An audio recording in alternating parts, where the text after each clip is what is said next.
12 May 1945. Munich, Türkenstrasse. A woman writes in a school notebook, "I will wash the enemy's plates for bread, and I will not pretend I did not know." It is a sentence that could not have been spoken aloud in that neighborhood that week. It is dangerous because it admits transaction and knowledge at once. It is honest because survival will be a bargain with memory. The notebook survives. Listed in a family folder in the Bayerisches Hauptstaatsarchiv, accession 1958-224, as Haushaltsbuch mit Notizen. The ink is brown. The hand is steady. The name at the top is Charlotte, called Lotte. She is 29. Her husband is Karl. He is 33. Their son is 2. Their son is 2. Their city is rubble. Munich in May 1945 is a landscape of mathematics, the arithmetic of bricks and bodies. Bombing raids have cut streets into cross-sections. The shell of the Glyptothek stands wide to the sky. On Leibnizstrasse, a factory that made gears has lost its roof and keeps its payroll ledger in a tin trunk. The Trümmerfrauen move like a tide. They lift, stack, and sort brick for credit. A Bundesarchiv photograph dated 21 May shows women moving hand-to-hand in front of a collapsed facade. The caption reads, "München, Schuttberaumung." The immediate calculations are simple. Calories, hours, steps to the pump because the pipes are broken. Cold water carried upstairs is multiplied by floors. The hunger winter is not yet here, but the habit of counting has already started. Occupation reports in the U.S. Army's G5 Civil Affairs files for Bavaria record the ratio of flour to mouths on each block, the number of stoves in working order, the distance to the nearest coal dump. The city's welfare office fills forms with numbers and new words: displaced persons, expellees, widows, orphans. The armies have entered and imposed order. Curfews are printed and posted. Handbills in English and German instruct, stay indoors after 2,100 hours. Surrender weapons. Report Nazis. Give information to the military government detachment at the former police headquarters. An Allied intelligence summary dated 24 May 1945 describes mood as subdued, frightened, cooperative on the surface. The officer assigned to the university district notes women already inquiring employment as domestic help, laundry.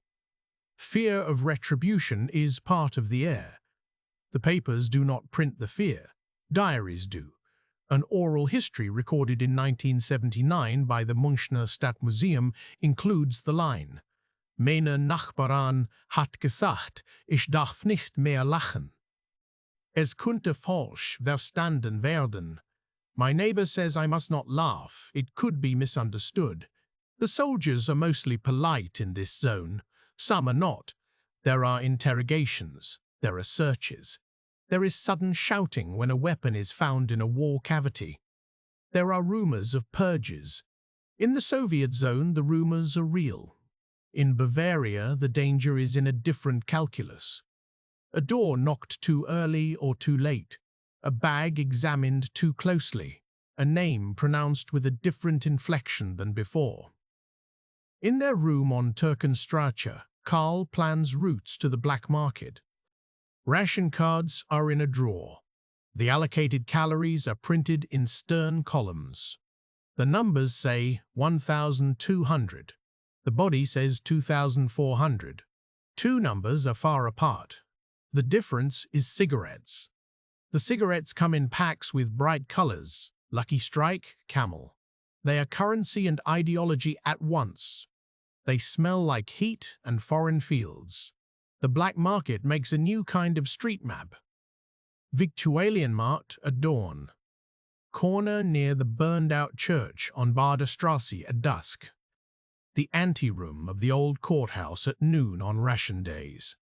An Allied report labeled "Civilian Trading Activity" notes flour, 800 cigarettes per 100 kg, butter, 40 per kilo, boots, 200 per pair. The mathematics of hunger weighs each decision. Lotte lifts bricks to join the line of women at the corner of Theresienstrasse and Arkisstrasse. A supervisor from the city's clearing office checks names. For 20 kilos of bricks cleared, 2 food coupons. For a day, 6. She ties a scarf over her hair, pauses, writes in the notebook, "If I lift, I may feed him. If I don't, who will?" She does not add the other thought, it will be written much later, that the lifting feels like penance and like necessity, that the ash that coats her palms does not differentiate between blame and survival. Denazification comes as a questionnaire, distributed in offices and schools. The Fragebogen is blunt. 131 questions. Memberships, donations, offices held, organizations attended. Did you attend rallies? Did you profit? Did you denounce someone?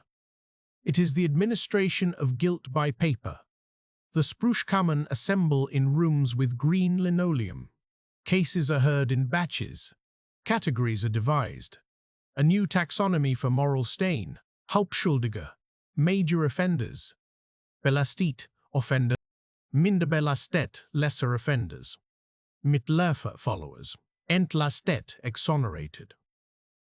The mathematics of guilt narrows complexity to 5 boxes and a stamp. Karl fills his form at a desk borrowed from an abandoned travel agency. He writes Mitläufer. He writes that he joined to keep his job. He writes that he never ordered arrests. He writes that he attended meetings only to avoid suspicion. He writes that his membership in the Deutsche Arbeitsfront was pflichtbedingt, compelled by duty. The file in the Staatsarchive has a neighbor's letter appended. It is a Persil Sheen, a washing powder certificate of white. It says, hat niemandem geschadet, he harmed no one. The hearing is scheduled for October. He waits. The Sprüchkammer sits 3 days a week. The Allied officer watches with a tired face. He wants thoroughness and also stability.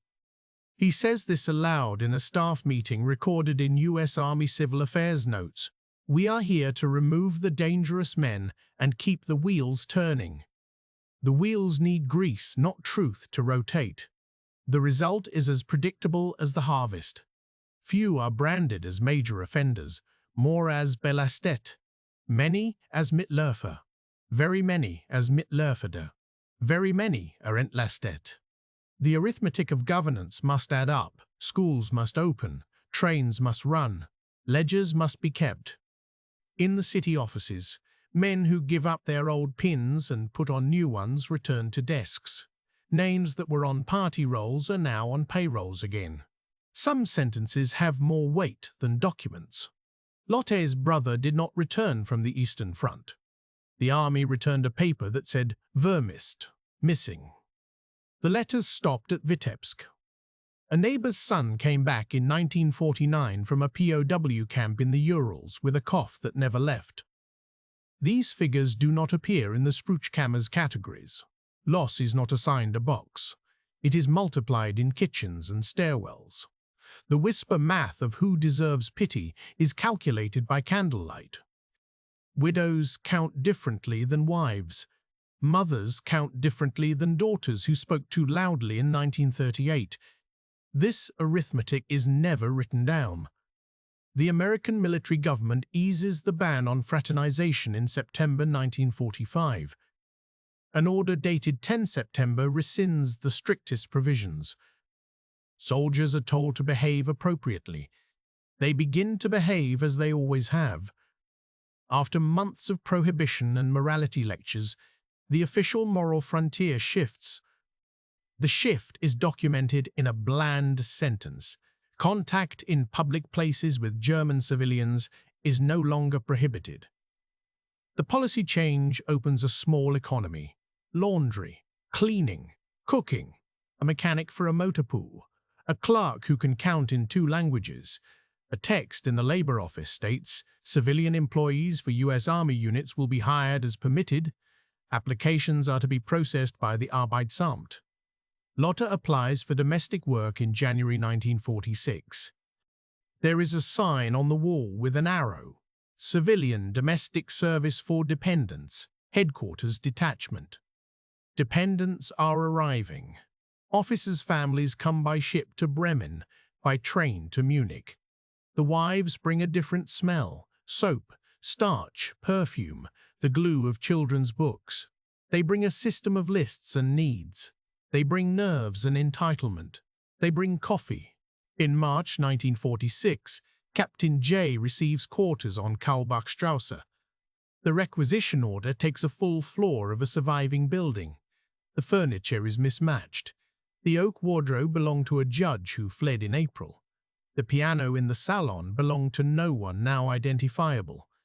The inventory is countersigned by a German housing clerk who returns to his cold flat and tells no one what he has seen. The family arrives in May. They require a maid. They call her Girl because that is what domestic servants are called in their region. She is 29. She says "Gnädige Frau" out of habit and "Mom" out of Labour Office guidance. Her wages are calculated in cigarettes and flour, later in Reichsmarks, then in Deutschmarks. At first, food from the PX is part of the arrangement because it must be.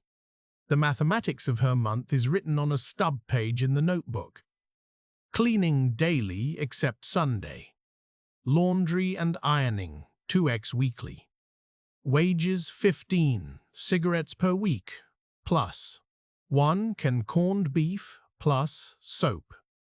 The entries are regular. They have the tone of an agreement with a river. It flows. You measure what you can take from it without falling in. The job changes the arithmetic of the household. There is bread on the table that is white. There is coffee that is coffee, sugar that is not saccharin. For a time, the neighbors look away. Then they calculate. The neighbor whose husband is still a prisoner frowns. The woman down the hall whispers, "Ami Liebchen." Officers' wives gossip about their German help in the commissary line. "They work hard," says one, in an American newspaper clipping archived in a scrap album kept by a GI spouse in the 98th Infantry's Dependents Society. "They know how to stretch soap. The children of the occupiers go to school on base. The children of the occupied go to school in rooms with a smell of damp paper. School books are revised.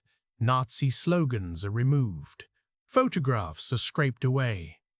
New, thin textbooks arrive in 1947 with cheerful drawings of family and field. They dwell on the bombings, the cold, the hunger. They do not speak of the Jewish neighbors whose apartments stand empty, whose nameplates were unscrewed 3 years earlier. They simplify the past until it can be taught in 45 minutes and reviewed by the Allied education officer. The arithmetic of the lesson is soothing. Victims happen to everyone. Perpetrators are someone else.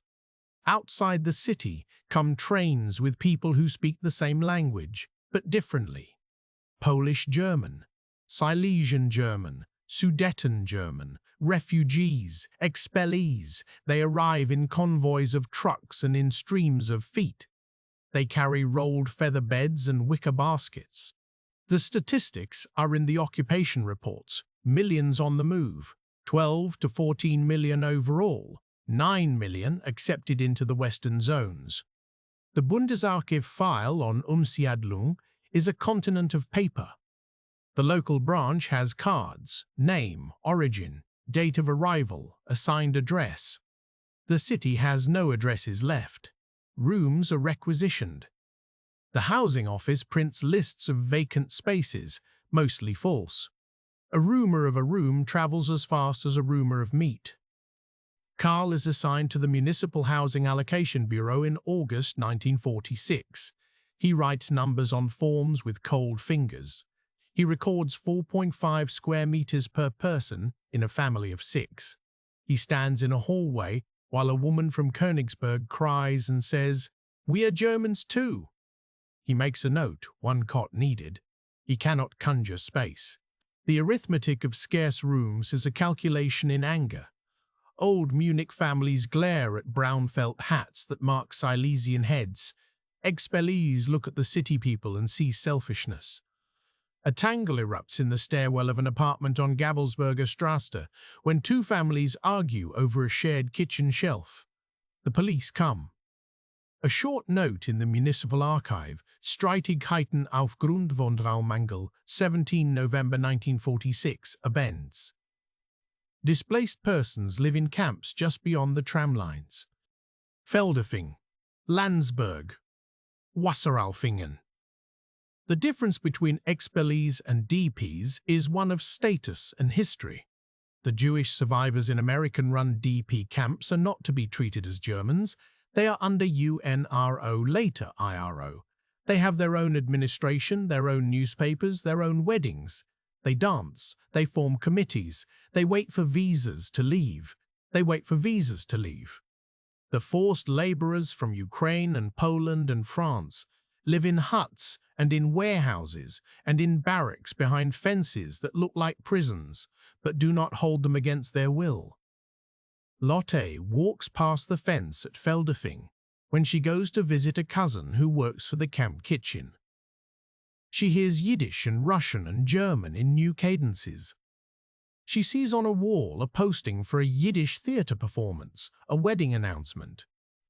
She registers but does not fully absorb one thing, that the people behind the fence were behind a different fence recently, and that some of the men in her city knew about it, and that her city held the smoke in its fabric. She writes in her notebook that it is not right to stare into a camp through a fence, and that she is sorry, and that sorrow feels sometimes like a performance. She closes the notebook. Shame is a private arithmetic. An Allied report on German civilian attitudes toward DPs. Notes: resentment that DPs receive more and better food. Denial of knowledge of Jewish persecution continues. It is bureaucratic language for a complicated sound in the throat. The German sentences in kitchens use passive verbs. It is said. It happened. It was like that. No agent, no subject. One subject remains: hunger. In the winter of 1946–47, the cold enters every story. It has a name. The Hunger Winter. Coal is rationed to £9 per person per week, in some weeks. There is bread that is mostly barley. Potatoes freeze in cellars. The river holds ice for weeks. The snow comes early and stays long. The American quartermaster's files tell of fuel distribution anomalies. The city's morgue registers rising numbers of elderly dead, whose papers say pneumonia, but whose faces say cold. In Captain J's apartment, the radiators hum. It is not luxury, it is a system. The officer's family has a claim on the American zone's coal priority. The pipes carry this decision. Lotte carries coal scuttles and does not look directly at the warmth. She arrives early to the apartment with brittle fingers to warm them at the stove before the floor is scrubbed. She leaves with a small paper bag of coal that she does not show on the tram. Trade with care, a U.S. military government bulletin warns. Civilian employees caught diverting supplies will be dismissed. Her calculus is quiet. 2 handfuls of coal mean water that is not ice, a pot that boils for soup, a child asleep without coughing. Fraternization, now legal, still has its police. A customs official on a base road checks baskets leaving the fence. There are inspections, and there is winking. The American wives weigh their options. They need help, and they fear theft. They rely on the German girl, and they warn their friends about the German girl. The girl is a woman who has seen her city burn. Everyone's sentences are shorter now. "Don't be late," the captain's wife says. "No worry," Lotte answers. It's dark at 5. The Labour Office calculates wages anew in June 1948. The occupation authorities announce currency reform. On 20 June 1948, the Deutsche Mark arrives. The Reichsmark dies in boxes. The new notes are crisp. The ration coupons hold for a while as a moral training. The black market collapses in a night. A rumor says the shop windows fill before dawn. A photograph shows rows of shoes where there were none the week before. The arithmetic of scarcity flashes and resets. The cigarettes lose some of their magic. The DM becomes math. The Marshall Plan is a phrase and a ship. It is a promise, and it is crates with stamped letters. ERP. The reports in the Bundesarchiv show tonnages and names: wheat, powdered milk, machine tools. A crane lifts a crate at the rail yard. It swings like a blessing. At Carl's factory, a partnership is formed with an American procurement office. The machine tool shop receives a lathe from Ohio to replace one lost to the bomb that fell on a Wednesday in July 1944. A memo in the factory's reconstituted file names him Sachbearbeiter für Material. He checks delivery slips. He tallies bearings. He is good at counting. He has always been good at counting. The past that shadowed his job application is now a dull stamp on an old paper in a drawer.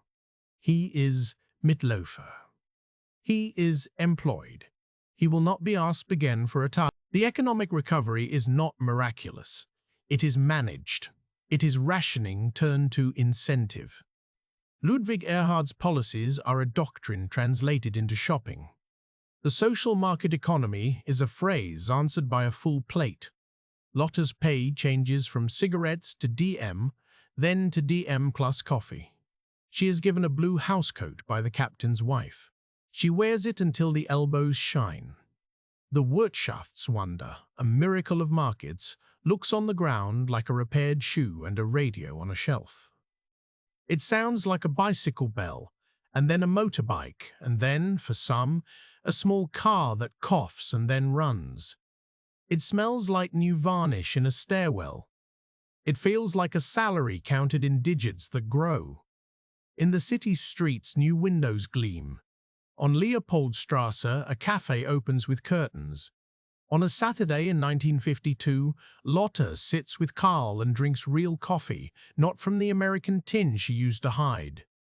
She thinks that the number in the notebook next to bread will remain stable. She is wrong, but it feels right for 2 years. The arithmetic of scarcity loosens, and the arithmetic of status returns. The denazification offices close. The amnesties roll in. 1948, 1951. The 131er law addresses those dismissed from the civil service in 1945. A line of officials returns quietly. The town hall buzzes with familiar names. A police inspector who knew many tricks in 1938 knows new tricks in 1953. Carl's factory hires an engineer with a past. He is tolerated. The director says in a meeting recorded in an internal memo, "Wer arbeiten kann, arbeitet. Wir schauen nach vorn." Those who can work, work. We look forward. The phrase is a policy. It keeps lights on and courts half closed. It is not only cynicism, it is fear. Fear of chaos, fear of communism, fear of pigs with cold nostrils rooting again in the ruins. The Cold War arrives like a blind that can be lowered. Berlin is an airlift and a map with arrows. Munich feels a draft. The Americans are no longer only conquerors. They are protectors. Their planes fly to Berlin with sacks of flour and candy for children.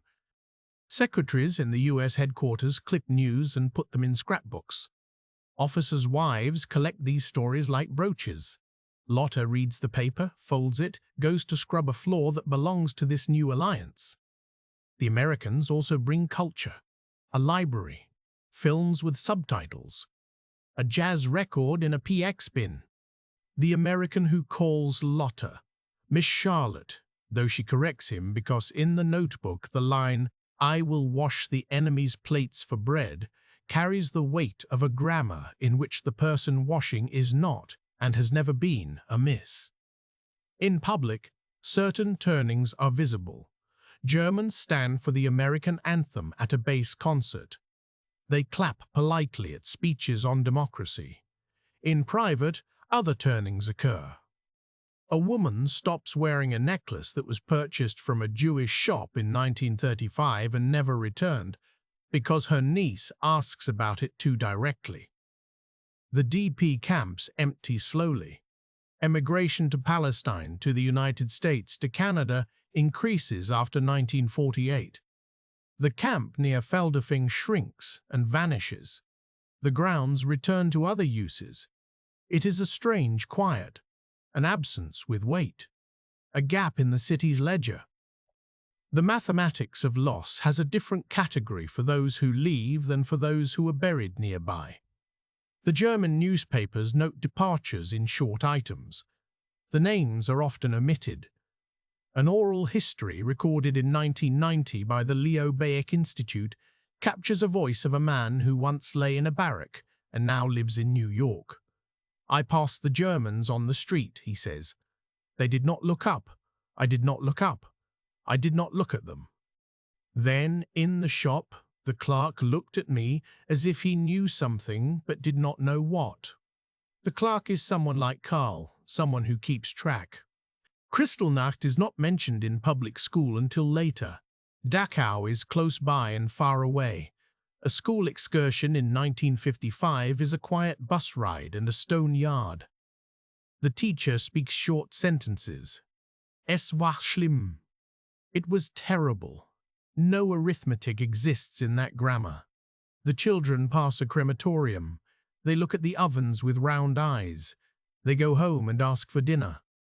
Their mothers stir soup and wish to pull blankets over the conversation.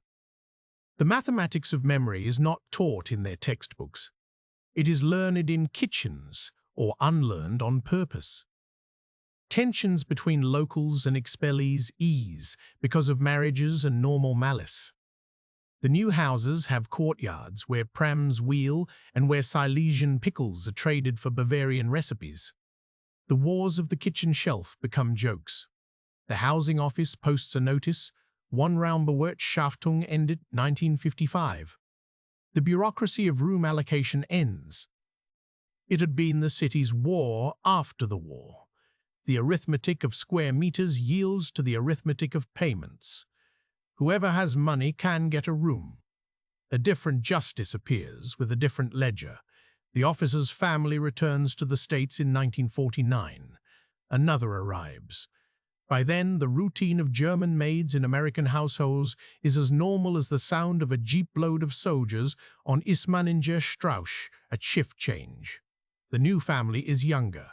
The wife is inexperienced in foreign living. She is suspicious of all Germans. She counts the silverware each night. She offers less in wages and more in advice. Lotta nods and adjusts. She has adapted to many kinds of supervision. She writes in the notebook, "They look at my hands." She does not add what else she knows, that she looks at their closets and sees abundance called duty. By 1952, Lotta reduces her hours. Her son is 9, and his school wants mothers to fold paper stars for a festival called Waldweihnacht. She sews a blue dress for herself, first garment not cut from an old curtain. She buys a used sewing machine, a faff, on installment. The arithmetic of dignity is a thread counted in tight stitches. Karl's office has a new policy manual with terms like Mitbestimmung and Betriebsrat. The workers read the pages and nod. The union man wears a tie. He is a former concentration camp inmate. He speaks in paragraphs. He does not shout. He knows that the new system stands on compacts too delicate to be spoken of often. He tells Karl in a corridor, "Wir halten das Gleichgewicht. We keep the balance." Karl writes on a scrap, "Everything is balance. Everything is paper." The city builds memorials to the fallen.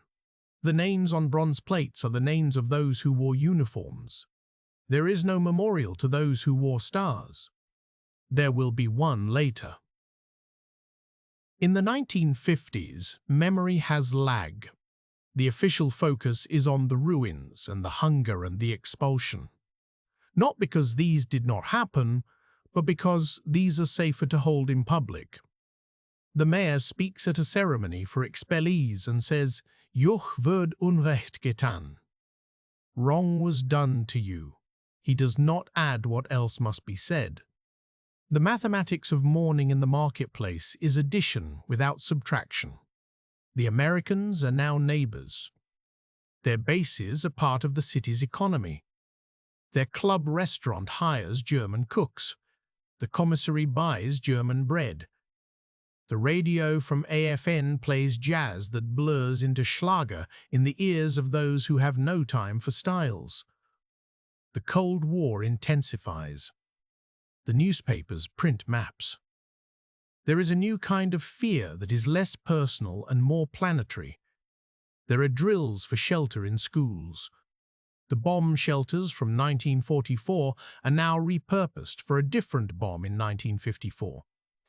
The arithmetic of doom is taught in pamphlets. How many minutes after siren? How many meters underground? How many weeks of provisions?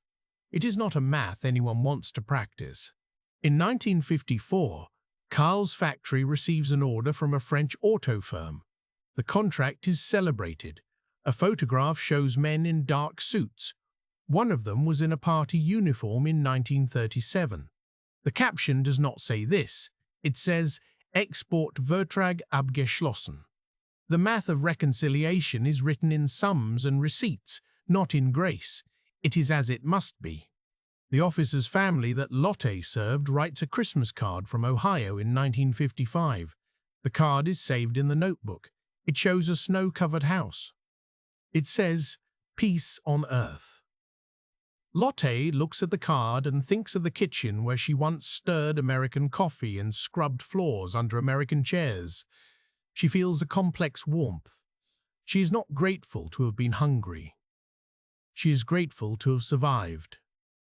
In the later 1950s, school books begin to widen. There are lines about Jewish neighbors and deportations. There is a paragraph about Dachau. There is not yet an examination of complicity. The teachers' training colleges have not trained for this.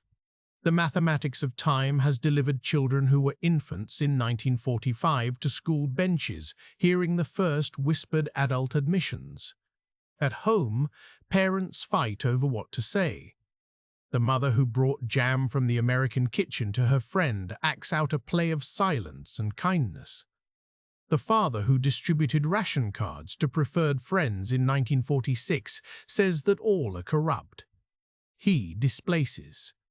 He does not confess. The arithmetic of guilt remains mostly private math.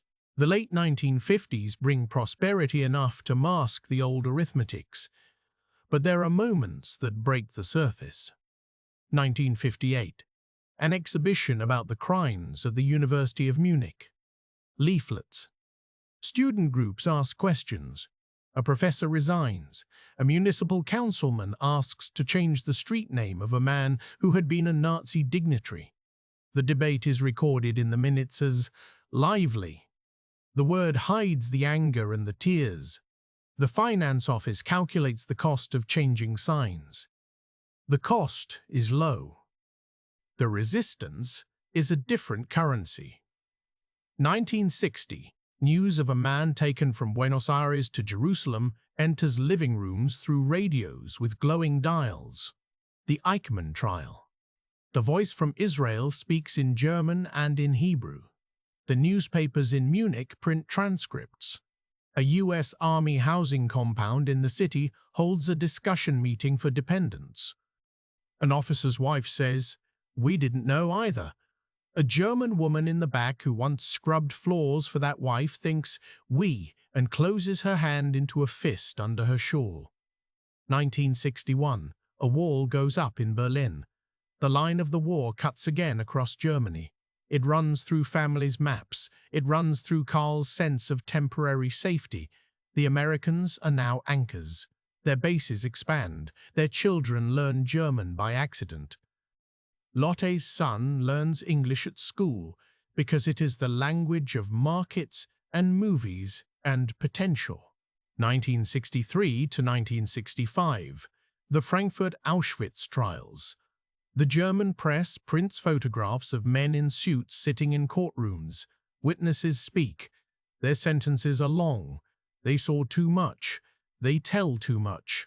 The court transcripts have few adjectives and many facts. They run to thousands of pages. They carry weight. They register on the floor of the kitchen. Lotta sits with the newspaper. She looks at a photograph of a defendant's profile. It is a face she could have seen on a tram in 1943 or in 1953. She becomes still. She writes in her notebook, "We did not want to know everything. We cooked, we cleaned, we waited, we listened at times and then stopped listening. We counted bread, we counted coal, we counted nothing else in public." In that period, a historian gathers German civilian testimonies for an oral history project. He meets Karl by chance in a courthouse corridor. They speak briefly. Karl declines a full interview. He says he has nothing to tell. He's a clerk. He adds, "Wir haben Journée was da war." We ordered what was there. The historian is patient. He asks if ordering was a kind of action.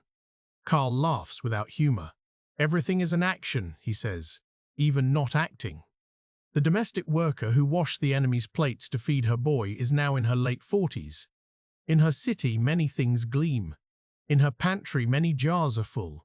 On feast days, the cavalry band plays on the Odeonsplatz and the silver on her table is real. She still, sometimes, thinks of the American kitchen, where the coffee tin stood on a shelf next to the sugar bowl. She does not deny the gratitude she felt then any more than she denies the anger she felt when she scrubbed a floor for someone whose government had killed her neighbor's husband and held a privilege that made her life possible. She lives with contradictory arithmetic, two sums that do not align and that she adds daily in her head. She has long stopped saying, even in the notebook, the phrase enemy. She says Amerikaner. She says soft things about hard times, except when she does not. A statistical appendix in an Allied study from 1947 now looks quaint. Percentage of Germans with favorable attitudes toward US occupation increased from 19% to 39% between June and December of 1945. The numbers do not account for the months of 1946, where a handful of coal changed an opinion in an hour. They do not trace the line that runs from a pack of cigarettes to a child's shoes, to a measure of stability, to a vote for a party in 1949, to a man's quiet in a... The arithmetic of opinion is a game of averages that hides the ledger entries that shaped individual days. In the Bundesarchiv records, the section on Haushaltshilfen shows contracts for domestic help employed by U.S. dependents. The typical wages, the typical hours. The file includes a complaint filed by a GI wife against a German maid for impertinent conversation. The incident report reads like farce, a quarrel over the polish for a brass lamp. The deeper story is that this negotiation of tone, of service, of dignity, had to take place in a city where men had been hanged across the river, where mothers had begged at a gate of a camp for news, where fire had eaten stone, where the ashes of a burned library had settled like snow. The file does not say this. The archives rarely say the hot thing. What can be said now that could not be said now, that could not be said then? That a maid in the occupation cleaned because a child needed meat. That she stood between two moral economies as the floor between two rooms. That a clerk stamped papers because, if he did not, chaos would break. That some of those he stamped for had done crimes. That he knew enough to be afraid and not enough to carry a full account without breaking. That silence was not innocence, but was not always malice. That systems produce behavior, and that people also choose. The arithmetic of complicity is not an exact science. The mathematics of survival is not an absolution. The line between them runs through a kitchen, an office, a ledger. The Cold War matured into habit. Americans ordered German cakes. German children studied American civil rights in school. A radio played speeches by Kennedy and by Adenauer. The presence of former enemies in the city turned into an uneasy pride at the West's strength. Those who had cleaned and those who had counted grew older. They put away notebooks. They opened drawers and found old ration cards and smiled that there had been a time when a stamp was all that stood between sickness and strength. Carl keeps a new notebook in the 1960s. It is thicker. The paper is better. He writes short entries after dinner. He lists expenses as always. He writes sometimes about politics. He writes one evening in 1965, "I used to think there were two wars, the one with guns and the one with ledgers. Now I think there was one war all along, and it ran through our rooms, through her hands as she washed their plates, through my hand when I signed a line. We thought the front was elsewhere. It was here. In decisions we made quietly, in papers we pushed, in names we did not say." He echoes the first line without knowing it. He echoes Lotta's sentence from May 1945 with his own word, "we." The "we" is dangerous in a new way. It admits a shared field. It makes cowardice and courage into neighbor terms. It does not absolve. It does not accuse. It counts. Later that year,